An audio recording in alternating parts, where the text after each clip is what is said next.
4567 here with more thoughts of this past week's Raw, which was in Chicago, Illinois, home of obviously CM Punk, which we get plenty of those fucking chants throughout the night. Like, I'm gonna start off with this. Like, I know we're in Chicago, CM Punk's hometown. Grand, that's fair enough. The odd CM Punk chant, yeah, grand, you wouldn't mind. But like, this was very vocal tonight.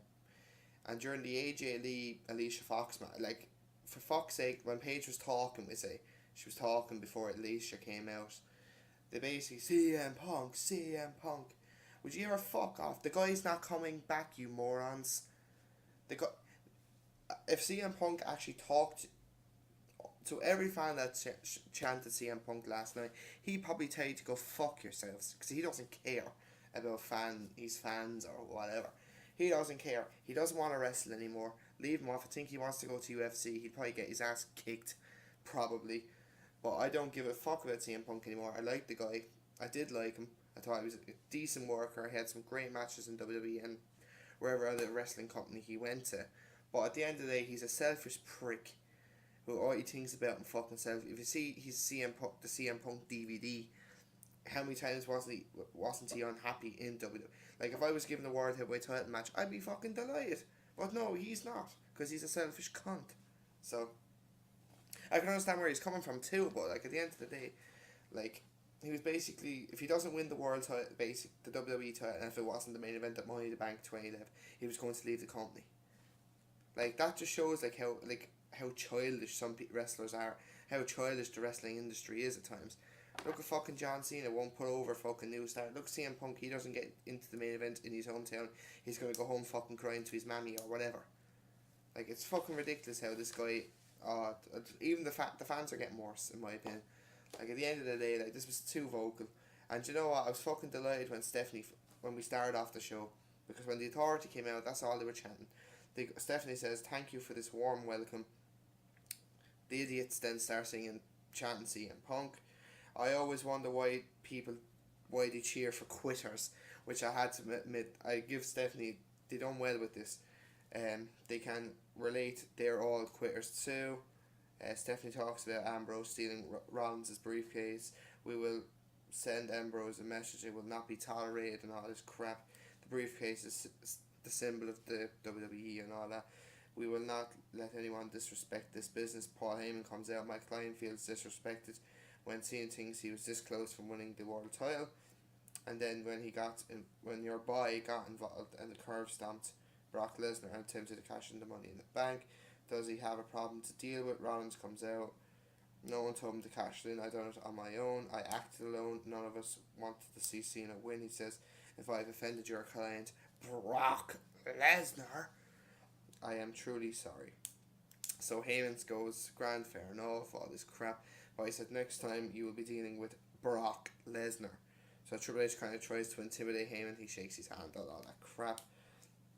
You will be seeing...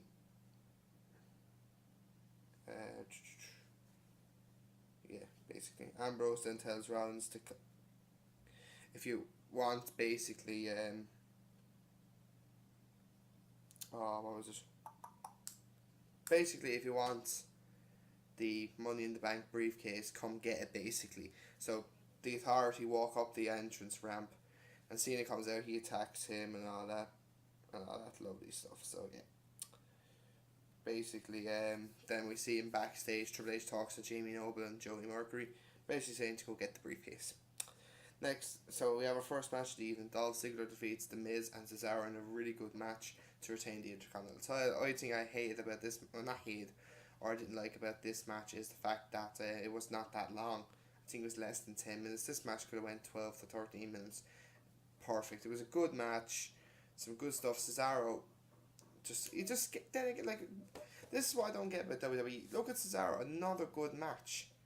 Like, so, like, why are they cooling the Jets? And the fact that then he won the Battle Royal on SmackDown, and then to have a match with Ziggler on SmackDown, which was controversial. Obviously, Cesaro had his hand on the rope, and the blind referee didn't see it, basically. But drop kick from Cesaro from Ziggler. Roll up gets 2 from Miz and Ziggler. Double DDT. Double DDT on Miz and Cesaro, which was excellent. Another dropkick, neck breaker, and he gives Cesaro a neck breaker and Miz a DDT. It was fucking awesome. That gets 2 on Cesaro. Baseball slide to Miz there. Uppercut to the Miz, which was fucking nice. Miz is trying. Cesaro is trying to roll up Miz, but Miz is holding the ropes.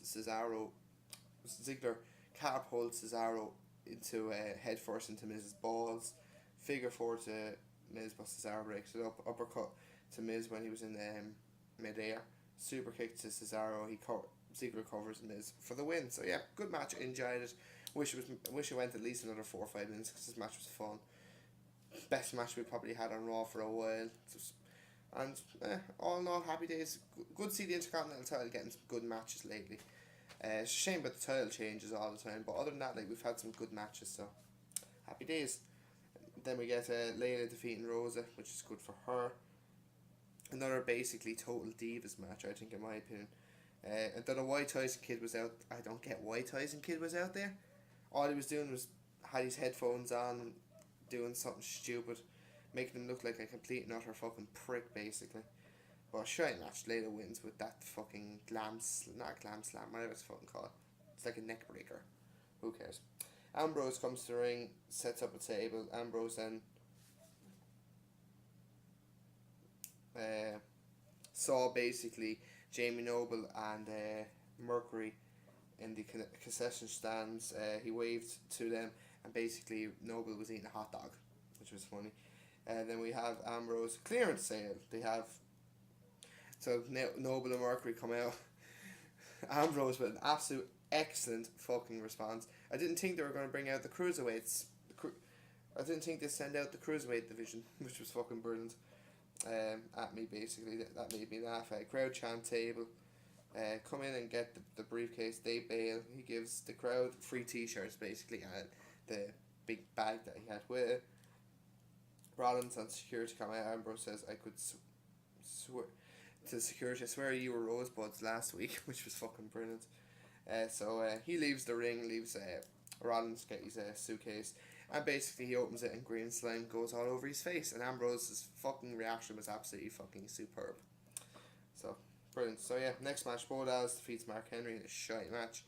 Like, Mark Henry dominates until I think he misses the splash, and the Bulldog gets the win.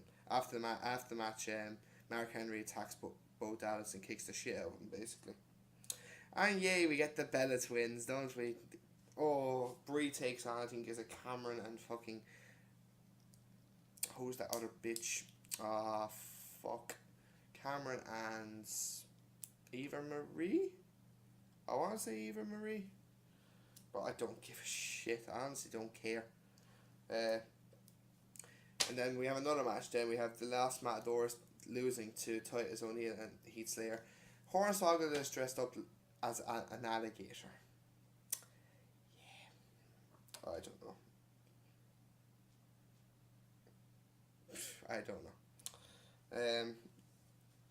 Hornswoggle beats up Torito. The bunny comes in, gives splashes again on Slater, all this lovely stuff and all that crap. I don't know what to think anymore of Raw. For the next month or so as well, WWE are going pink, for breast cancer, which is good to see. The middle rope is pink, like literally everywhere nearly is pink, which is good to see. Like, good to see them supporting good cause, a fantastic cause.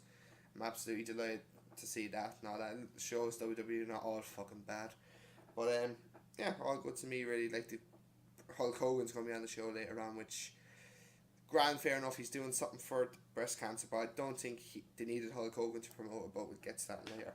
Rusev Lana come out to talk about Big Show fucking knocking out Rusev on SmackDown. He comes out, I don't know, because me stream, the thing froze, so I just didn't give a shit really. Apparently Big Show done something, I don't care. What the fuck. Now, this was pissing me off. We've had not one, not two, but 3 Divas matches. Aren't we so fucking lucky nowadays? Like, what the fuck are WWE doing? Like, 2 Divas matches is barely acceptable, but fucking 3?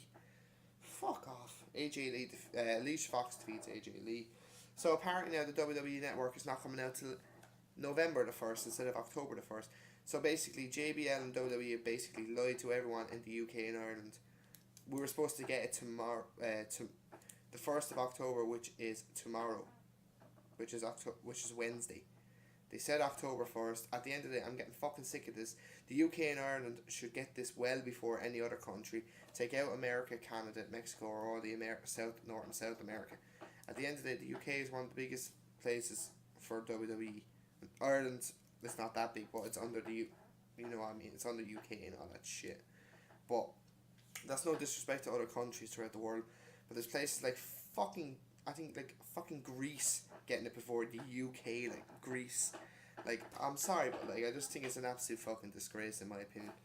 But the match itself was crap, the Divas match. Paige distracts AJ. She does a splash off the top onto both of them, but Paige distracts AJ. Fox gets the scissors kick for the win. Sheamus then defeats Damien Mizdow. Bro kick gets the win. Hulk Hogan comes out, he licks our Chicago and doing all that fucking stuff.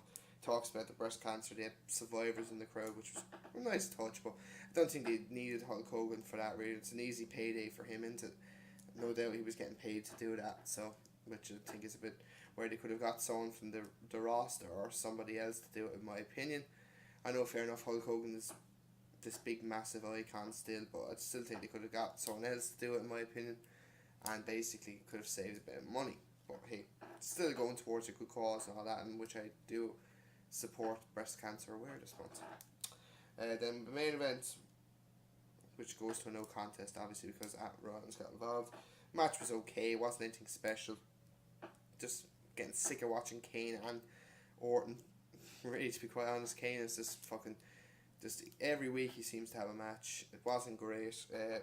Next Monday, apparently, we're going to get more updates on Roman Reigns, and then next week Big Show is going to take on Rusev. Fuck off! Why have this on a free show when you can have it at Hell in a Cell in less than 3 weeks or 4 weeks or whatever it is? I don't know. Bulldog from Cena, right hand from Kane, power slam from Orton, and a backbreaker gets 2 for Orton. Dirty Deeds, and then that's how Rollins comes out. He done it on Kane or Orton, I think. Sorry. Cena attacks Rollins. Cena and Ambrose want him, obviously. Randy Orton comes back into an RKO. Kane with a chokeslam on Ambrose, but John Cena's out on the outside after a right hand. Curve stomp on that to Ambrose onto the case. RKO to Cena and a chokeslam and another curve stomp. So yeah. So again, not really another great Raw, really, to be quite honest. Just in my opinion, just another piss poor. Now I wouldn't say piss poor, but like it wasn't great. The IC title match was excellent, I thought it was, well, not excellent, but it was good. Like, it was very watchable. I would like to see Cesaro and Ziggler do more together. I don't know what the match was like on SmackDown. I don't actually watch SmackDown. I just don't really have the... I wouldn't say I don't have time, but I just can't be bothered, really, to be quite honest. But, yeah, it's just another piss poor show, in my opinion. It's just... I know I said a minute ago it wasn't, but, like, it just wasn't... Like... I just felt again like 3 Divas matches. It was just so fucking unnecessary. I wish they get rid of the Bella Twins. To be quite honest, I just think this is getting boring. Have a fucking match. This has been going on for 6 weeks or 7 weeks, and they've not even had a match yet. You know, like I know Nikki had a match at Night of Champions again for the Divas title, but like this has been going on since SummerSlam, and yet they've still not had. And I think if they don't have one at Hell in a Cell, that's 2 pay-per-views in a row that they've missed the chance to have this match. So, we'll all have to find out next week to see what goes on. Will Big Show and Reigns face each other? That's the question. Because I think it's stupid to have it on Raw, in my opinion. They've done the same with Rollins and Reigns. So, but yeah. So I'm back on Friday with a TNA Impact review, and back then on Tuesday with another Attitude Era, which is King of the Ring, which I've just finished watching. I'll review that on Monday. Yeah, Monday, and I'll have it up for Tuesday because I'm quite busy on Tuesday. We watched a bit of Raw then again next week. So what do you guys think of Raw? I thought it was again crap, and that's all I'm going to say about it. And enjoy the rest of your week, guys, and I'll talk to you on Friday. Take it easy, guys.